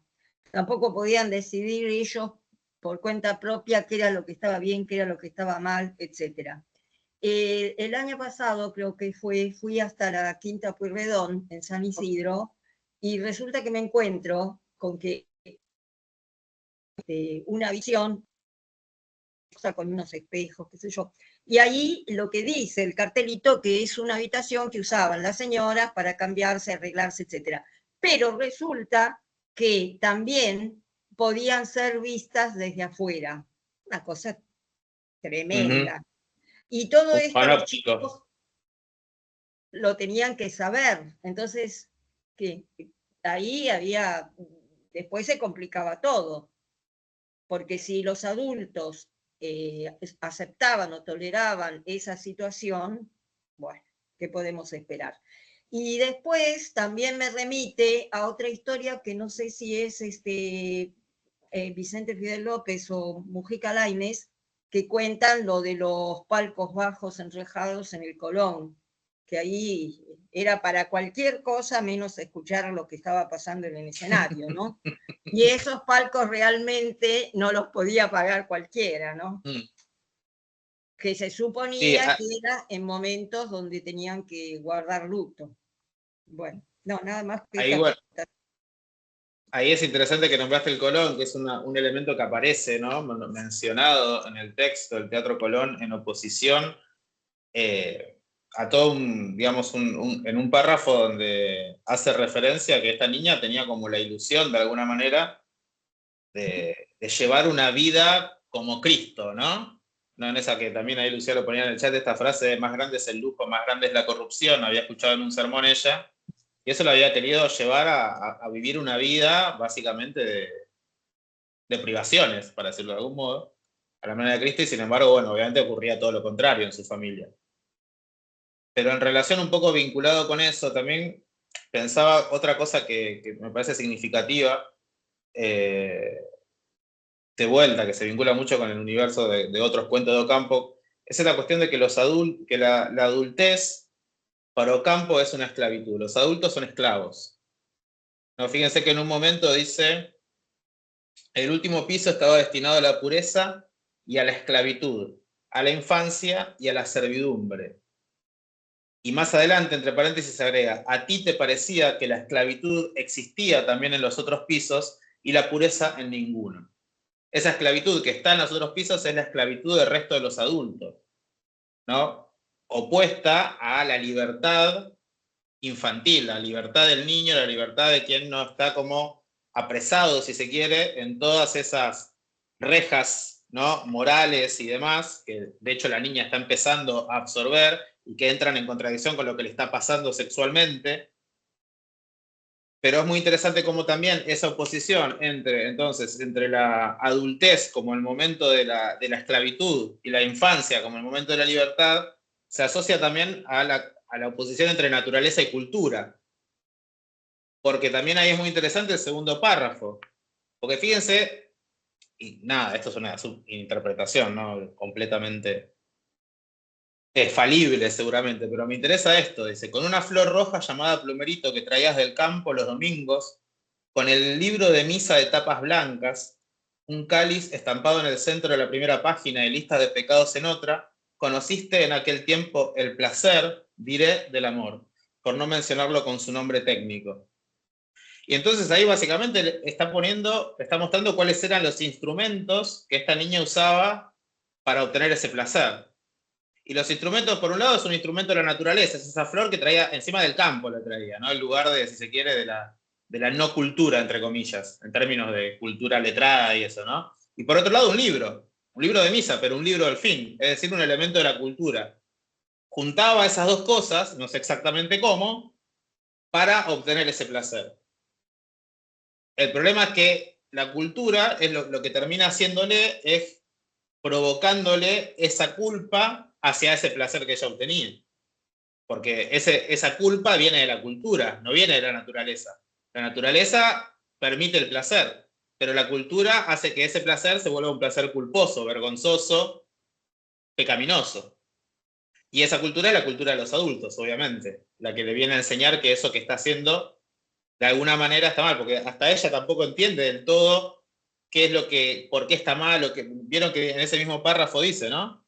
Tampoco tú podrías darle un nombre técnico, ella no sabe qué es lo que le pasa, no lo puede nombrar, pues ni siquiera sabías dónde colocarlo en la lista de pecados que tan aplicadamente estudiabas. No sabía lo que le pasaba, pero sabía que era un pecado, pero no podía encontrar qué pecado era, ¿no? Entonces todo ese juego entre naturaleza, infancia, pureza, inocencia, y por otro lado el goce, la culpa, la perversidad, el vicio, está como generando ya desde el comienzo una tensión ahí narrativa que en última instancia va a terminar desembocando en ese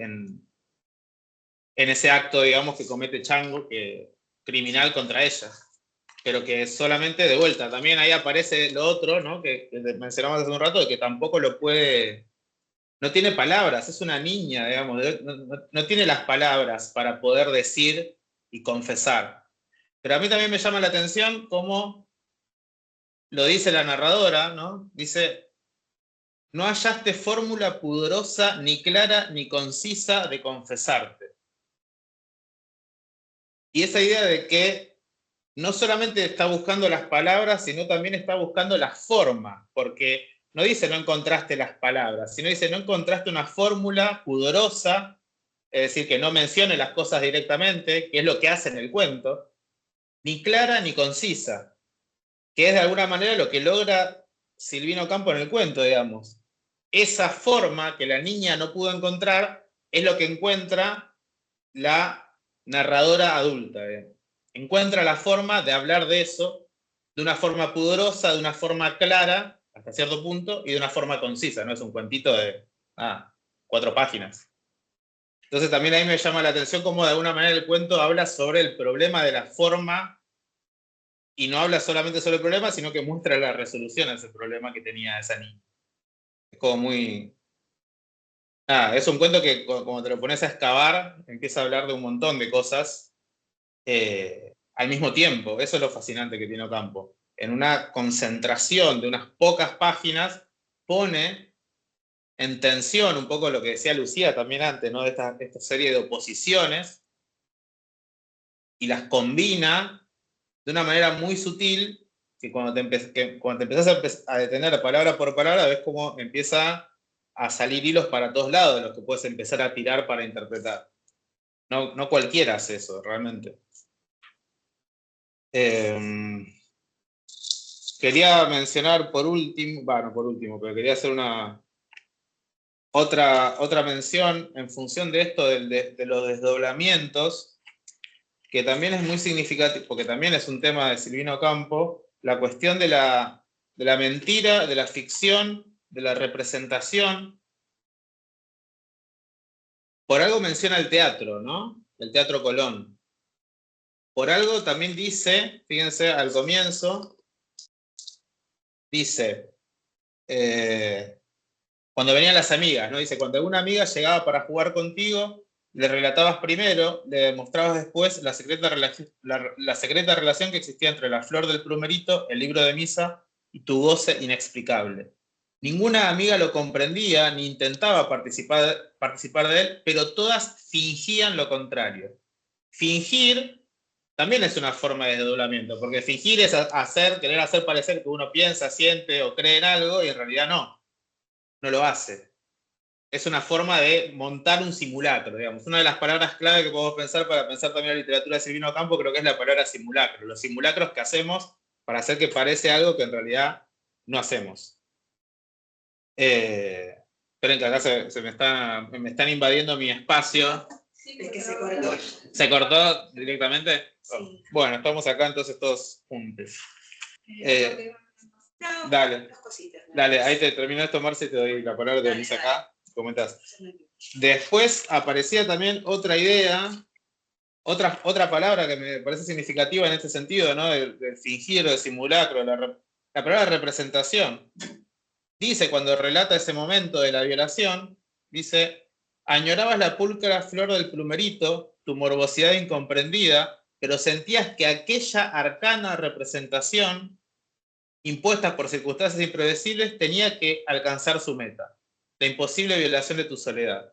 Es decir, la narradora por lo menos pone esa escena como si esa escena fuera una arcana representación, es decir, como si fuera la representación de otra cosa. Arcano, secreto, oculto. Y por algo también, en ese sentido, la segunda palabra del cuento es símbolo, ¿no? Los símbolos de la pureza y del misticismo. El símbolo también es una forma de desdoblamiento. El símbolo funciona porque está en reemplazo de otra cosa, que no es el símbolo mismo. Que también tiene que ver con esto del fingimiento, también tiene que ver con la representación, también tiene que ver con lo teatral y con la ficción. Y lo último que menciona respecto a esto que me parece interesante, dice, durante noches de insomnio compusiste mentirosos informes. La mentira de vuelta, ¿no? Fingimiento, mentira, representación, ficción. Todo está ahí como funcionando para generar como un doble fondo en el cuento. Quiero decir, como que vemos algo en la superficie y debajo de la superficie hay otra cosa, que a veces puede o no puede desmentir lo que vemos en la superficie. Así que bueno, eso quería comentarles. Y ahora le doy la palabra a Marcela Cabrera. Sí, palabra es muy poco. ¿Hay que ponerse esto? Sí, por si te hablan. Ah, pensé que... Por si te hablan. Ah, mira. ¿Así suelto? Sí, ahí nomás. Bueno. Me voy a fijar. Buenas tardes a todos. ¿Se escucha? Hola, buenas tardes. Sí, se Hola. escucha. Bueno, no, lo mío es muy, pero muy breve. Son dos cuestiones nada más que me rondaron releyendo el cuento y que tienen que ver con lo siguiente. En primer lugar, la cuestión de lo que llamaría la textura minuciosa como imagen metafórica, entre otras cosas, de la memoria, ¿no?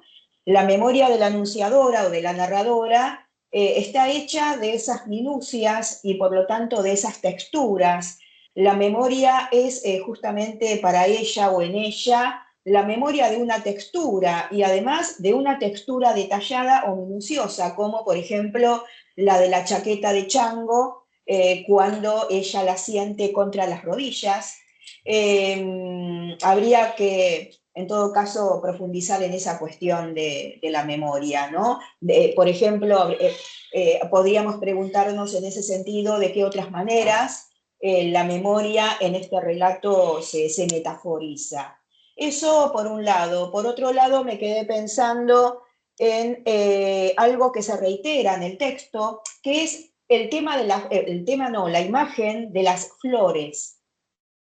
El olor horrible pero apasionado de las flores que subía a través del hueco, digamos, del ascensor, ¿no? Eso me parece que también habría que pensarlo, que profundizarlo, esa paradoja, esa contradicción entre, digamos, un olor horroroso pero apasionado, ¿no? Me parece que esa paradoja es de alguna manera, o en todo caso refleja de alguna manera otras paradojas que dan o que constituyen el eje o uno de los ejes que atraviesan el texto, ¿no?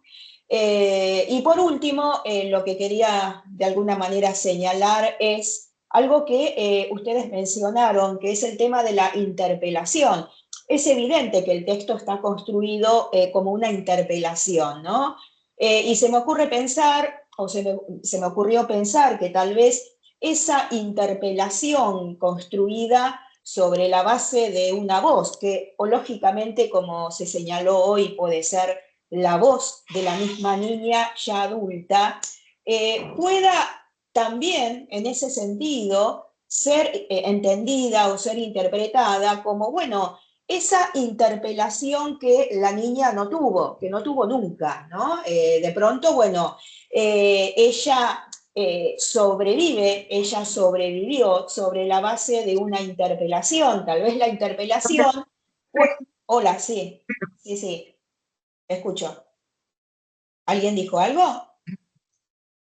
Bueno, No. entonces, redondeo la idea, decía que tal vez todo este texto que es o que constituye una gran interpelación pueda en ese sentido, bueno, sugerir esta idea de que la salvación, ¿no? La salvación está hecha de voces, o la salvación en ese sentido está hecha de una voz comprensiva, de una voz misericordiosa. Bueno, era eso poco que quería mencionar. Bueno, no sé si... Bueno. Alguien quedaba Silvia. Silvia, ¿querías decir algo que quedabas por ahí? ¿Tenías la manito levantada o pareció ahí? Sobre, primero, bueno, lo que es Marcela la que acaba de hablar, ¿no? Sí. Bueno, ella en realidad dice gran parte de lo que yo quería decir con respecto a esto de lo que la chica no puede poner en palabras ni tampoco puede explicar, y esa mezcla entre la perversidad y culpa el que lo pueda decir otro, ¿no? Puede como ser la salvación de esa chica, que alguien que es ella misma, por ejemplo, cuando es adulta, que pueda decir esto, que ella nunca pudo decir.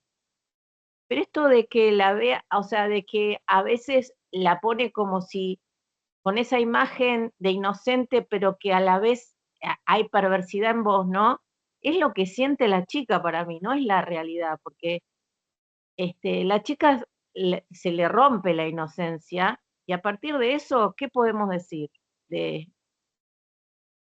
No sé. Bueno, la narradora está focalizada, cuando nosotros hablamos de narradores focalizados, la narración se focaliza en la mente de esa niña, digamos. Si bien hay un desdoblamiento de voces, que era lo que decía Cristian recién, hay momentos en que la narración focaliza en la mente de la niña y hay momentos en que la mirada está puesta en la adulta que está mirando a la niña. Eso es lo interesante que tiene el cuento. Está muy El juego desdoblado de Sí. voces. Hay narración duplicada, digamos, en algún sentido. No es una narración única. Hay una narración que habla desde desde la adulta que soy en el presente enunciativo y que está mirando en algún sentido a esa niña que fue, y algunas veces esa adulta que fue focaliza, o sea, pone su mirada como si fuera una cámara en la mente de la niña y habla desde esa mente de la niña. Entonces, ahí está el desdoblamiento y lo interesante del desdoblamiento. Sí, Y el momento de la crítica y el momento de la construcción, es la construcción literaria, esto es literatura. La literatura permite estas posibilidades polifónicas. Cuando hablo de polifonía, hablo de muchas voces que son las que se están encontrando. Fíjense que son supuestamente dos voces las que están acá en un encuentro, o una que habla desde su pasado, pero ese pasado, esa que habla desde su pasado, está desdoblada en un montón de otras voces. Es un juego polifónico que lo hace muy poca gente, muy pocos escritores lo pueden hacer, y lo pueden hacer con tanta calidad literaria como lo hace Silvina Ocampo, digamos, en algún sentido. Así que esto es importante, ver la focalización literaria, más allá de la cuestión autobiográfica y todo lo demás, que es maravillosa, pero cómo está armado, construido desde lo literario, desde el armado discursivo, este sentimiento de esa niña que fue y esta adulta que habla desde este presente enunciativo y que se redime, está buscando encuentra su salvación en la misericordia, se da cuenta de cómo eran las cosas y en ese momento no se podía darse cuenta, hace una relectura de lo que fue su vida en ese episodio, en ese conflicto, y ahí parece que está el meollo de la cuestión del cuento. ¿Cómo se puede desde la adultez, desde el hoy, desde este momento, mirar a ese otro personaje desdoblado, la infancia, a través de un conflicto, que es el conflicto de la violación de este chango, y poder ver y poder dejar la culpa atrás, por un lado, y poder ver los hechos con mayor lucidez, poder interpretar los hechos con mayor claridad, desde una mirada literaria asombrosamente imposible de llevar a cabo, porque es absolutamente, uno por momentos no sabe, hay que hacer como mucho, necesita un actor muy activo para ir viendo quién está diciendo algo y quién está diciendo lo otro, digamos, en algún sentido. Se derrama hacia el final hace el derrame total, digamos, donde ya nos damos cuenta de quién es que está hablando, claramente. Pero ese juego discursivo del desdoblamiento solamente lo puede ser alguien que tenga una claridad para el trabajo con la escritura que es formidable. Excelente. Recordemos algo de la biografía de Silvina, para ir cerrando, que Silvina fue artista plástica antes de ser escritora. y durante mucho tiempo estudió en Europa con De Chirico y con otros autores muy importantes de la época, y toda su familia, incluso Victoria, su hermana, pensaba que ella iba a terminar siendo autora, pintora, y no una escritora fantástica como lo que fue.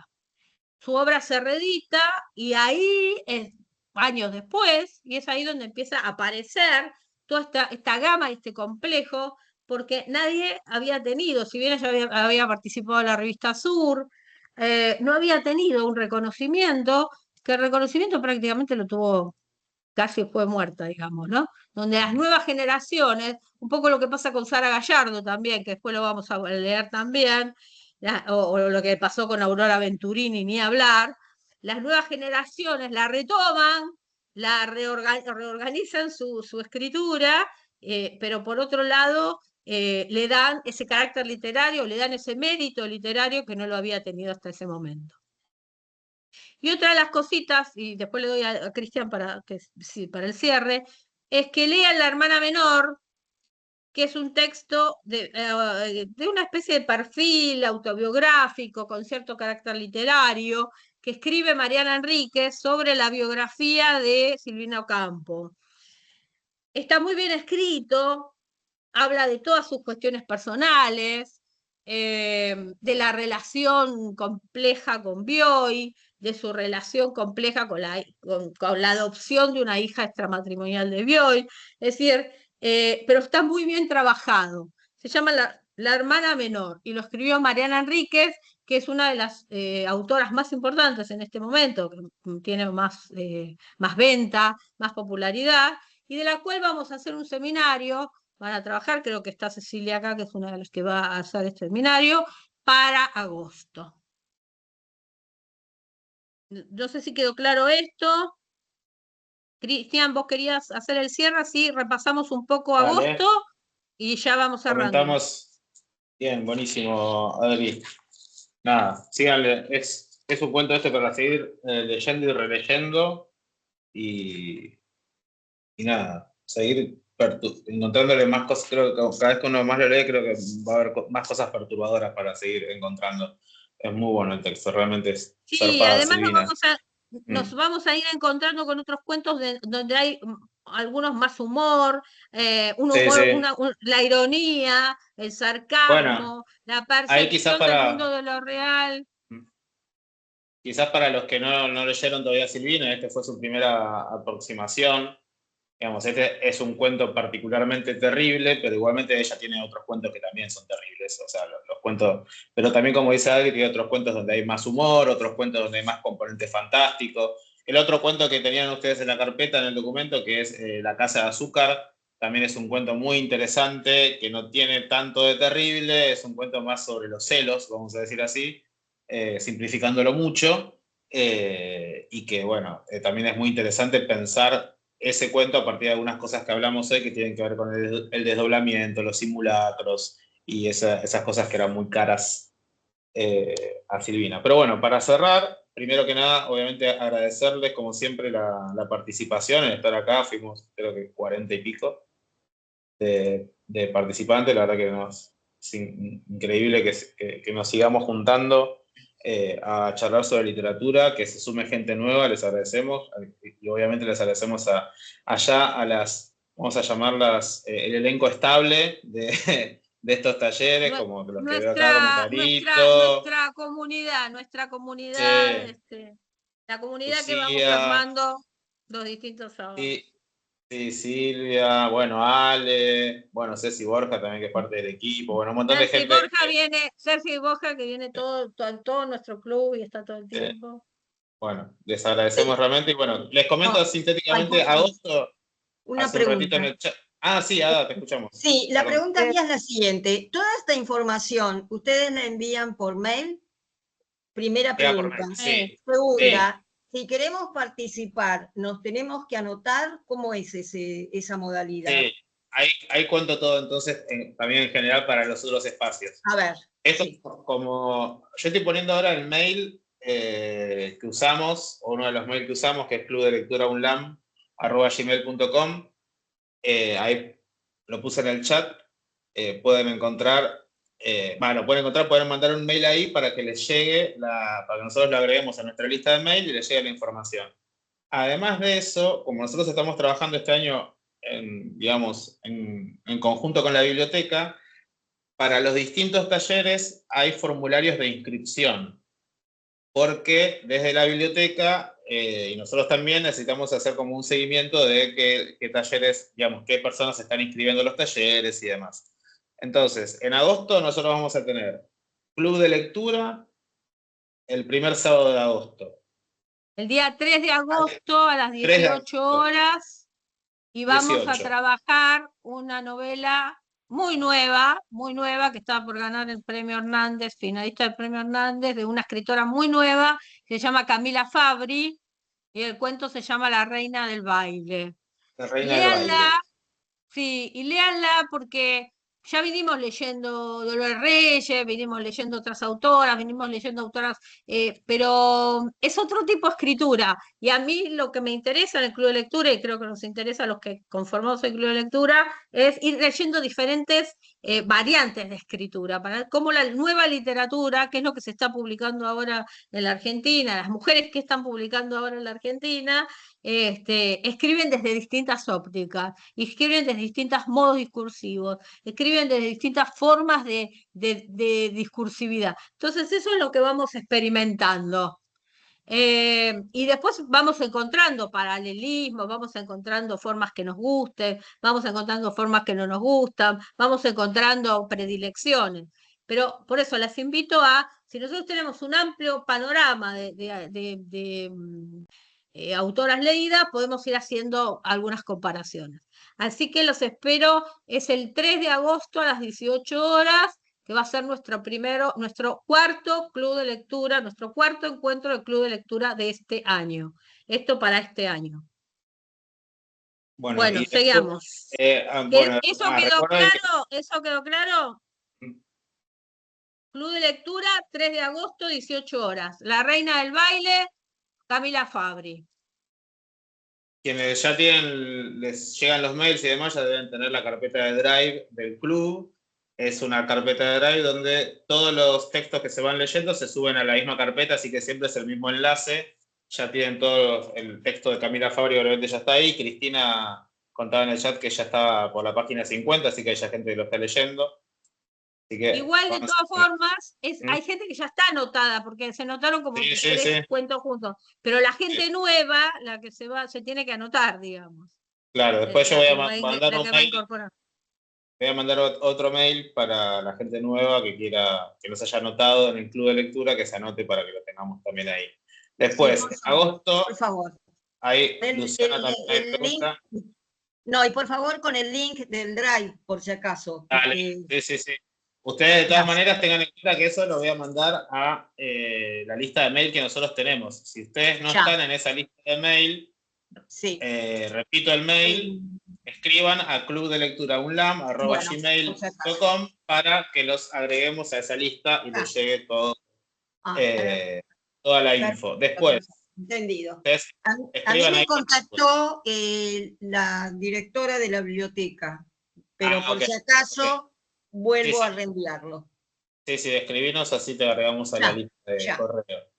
Claro, porque Ana, vos te anotaste por Mónica y te anotaste, ayer no te había llegado, o sea, fue por una, te llegó por medio de Mónica, bueno, que es una gran amiga de hace muchísimos años. Un amor, sí, ya supimos.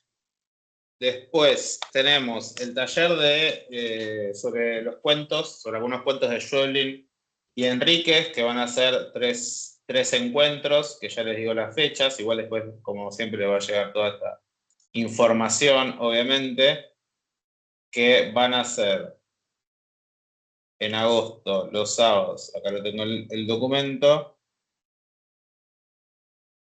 es 10, 24 y 31 de agosto a las 16 horas. Va a ser el taller de Schweblin y Enríquez. 10, 24 y 31 de agosto, igual después también voy a mandar por mail el formulario para inscribirse y todo eso. Y después ahí se anotan una vez, o sea, se anotan para todo ese taller. Esos son 3 talleres y ahí se anotan para todo ese taller. Y después de este taller de lecturas en la biblioteca, igual de vuelta, estamos diciendo la información que después les vamos a mandar por mail, porque es un montón de info, pero para que ya vayan más o menos teniéndolo en cuenta, en agosto vamos a tener el 3 de agosto y el 24 de agosto, 2 nuevos encuentros de este taller que estamos teniendo ahora, de estas lecturas en la biblioteca, un cuento juntos, donde nos juntamos a leer un cuento y a conversar de esa lectura.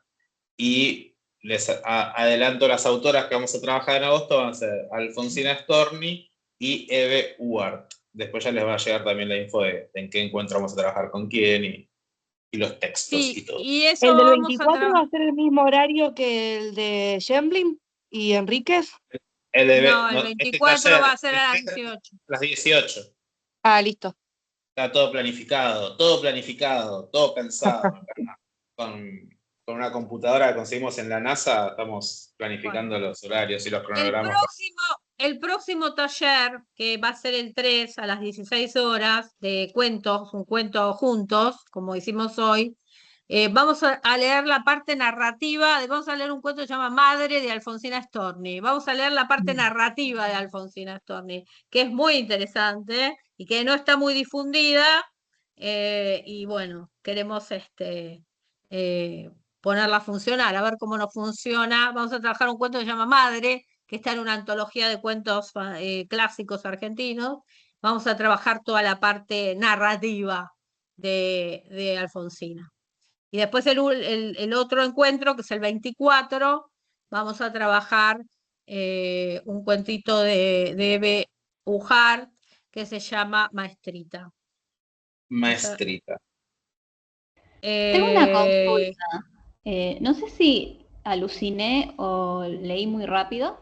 ¿Puede ser que en alguna parte del mail hayan puesto que había un encuentro presencial o que estaban planificando encuentro presencial en vacaciones? Estuvimos planteando un encuentro que al final no pudo ser, lo vamos a dejar para más para la primavera o para cerrar el año. Sí, vamos a hacer un encuentro presencial del club de lectura o del taller o de alguno de los talleres que ya se han dado. Estamos haciendo eso para ver si nos podemos encontrar, porque tenemos un lugar muy lindo.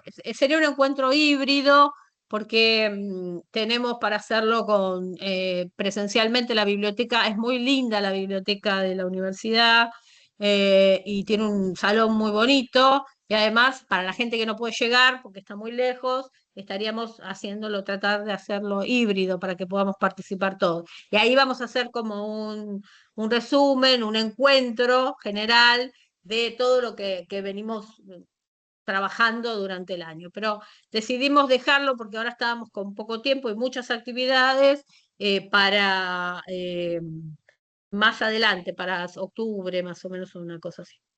Así que eso era lo que, por eso quedó trunco ese encuentro presencial. Y nos pusimos a regularizar de alguna manera todo lo que viene en agosto, septiembre y octubre, que es muchísimo. Así que estuvimos organizando toda esta cuestión. Bueno, quería decirles que por las dudas, en el chat tenía la carpeta de Drive del club, o sea, con el club de con las novelas que se estuvieron leyendo y las que se van a leer. Pregunta Melina dónde sería el encuentro presencial. Nosotros estamos, recién lo decía Adriana, va a ser cuando lo hagamos, o los hagamos, va a ser en la biblioteca de la Universidad Nacional de La Matanza, que está en San Justo. Después lo pueden buscar. En la calle Florencio Varela. Es un muy bonito lugar. Lo que pasa es que, claro, es difícil para el acceso de no todos los que están. Nosotros estamos muy cerca, pero no todos lo están. Claro. Entonces, por eso tenemos esta problemática. Pero bueno, para los que pueden llegar, los que podrían llegar a venir, más todo lo que podamos hacer híbrido, va a estar bueno. Así nos vemos después de habernos seguido todo un año y haber empezado a formar esta hermosa comunidad de los sábados de lectura. Ahí Sí. Jessica pregunta si se puede llevar mate. Por supuesto que sí, pues van a poder traer Sí, mate. bueno, sí, vamos a hacerlo. Y churros Vamos a con dulce de hacerlo. leche. Ahora nos estamos organizando. Bueno, cortamos, Adri. ¿Terminamos? Ya estamos. ¿Algo más? ¿Alguna opinión más? ¿Algo que nos quieran decir? ¿Algo que haya quedado pendiente? Para nosotros es una alegría inmensa ir encontrándonos, hacer estos encuentros. Estamos trabajando mucho, estamos haciendo muchas actividades, estamos estudiando sobre estas actividades. Esto se graba, va al canal de YouTube. O sea que para nosotros como grupo de extensión es un esfuerzo importante y estamos tratando de organizar todo de la mejor manera para darles a ustedes la mejor posibilidad de armar estos encuentros. Así que lo hacemos porque queremos hacerlo, porque nos gusta y porque nos da muchísima felicidad. Así que esperemos que ustedes sientan lo mismo y estamos abiertos a toda sugerencia, a toda posibilidad. Escriban, si tienen ganas de escribirnos y decirnos y contarnos, todas las sugerencias que ustedes tengan y vamos a tenerlas en cuenta. Si no hay nada más que... Digo esto último y nos vamos. Dice Jessica en el chat que suscríbanse y activen la campanita. Vayan al canal de la biblioteca de YouTube de la Biblioteca Leopoldo Marechal, donde se suben todas las grabaciones. Y eso, suscríbanse y así les llegan las notificaciones para ver los videos nuevamente, o si capaz se pierden algún encuentro en el que querían participar, van a poder verlo ahí. Así que, bueno, voy a detener la grabación ahora y les mando un gran abrazo, beso. Bueno. Feliz Día del Amigo, amiga, para todos. Beso Hasta la grande, próxima. grande, y los esperamos. Vengan, participen en los talleres, son abiertos a la comunidad, son gratuitos, no es necesario ser profesor de lengua ni académico, estamos a servicio para poder compartir estos encuentros de los sábados por la tarde que a nosotros nos dan tanta felicidad y esperemos que a ustedes también. Así Sí, que nos por despedimos. Que la pasen muy Gracias. lindo Gracias. y nos estemos esperando en agosto, que tenemos mucho para leer. Para compartir, para leer y para compartir. Mucho. Gracias. Bueno, Gracias. chau, gente. Nos estamos viendo.